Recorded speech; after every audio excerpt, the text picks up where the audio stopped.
मनोज जरांगेच्या उपोषणाला खासदार व आमदारांचा पाठिंबा। राज्य सरकारने लवकरात लवकर जरांगेच्या उपोषणाची दखल घ्यावी। अमरावती जिल्ह्यातील दर्यापूर तालुक्यात कृषी विभागाची धडक कारवाई। कपाशी बियाण्याची विक्री करत असताना 5 कृषी केंद्र चालकाचे परवाने निलंबित।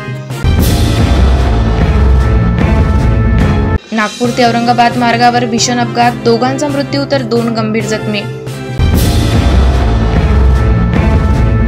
अमरावतीच्या दर्यापूर येथील सचिन पिंजरकर या युवकाची हत्या करणाऱ्या आरोपीच्या शोधात दर्यापूर पोलीस दिल्लीच्या दिशेने रवाना।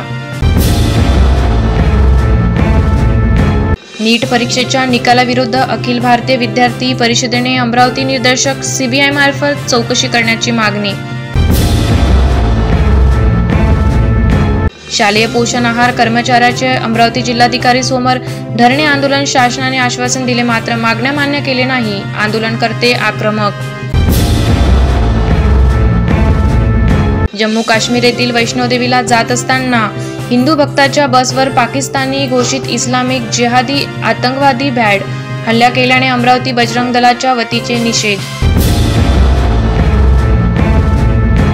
आदिवासी आश्रमशाळा कर्मचाऱ्याने अपर आदिवासी कार्यालयासमोर धरणे आंदोलन। येत्या निवडणुकीत सरकारला धडा शिकवणार, आंदोलन करताना इशारा। अमरावतीच्या धावपटूंनी दक्षिण आफ्रिकेतील कार्मड मॅरेथॉनमध्ये सलग 11 तासात 90 किलोमीटर धावत केली विक्रम।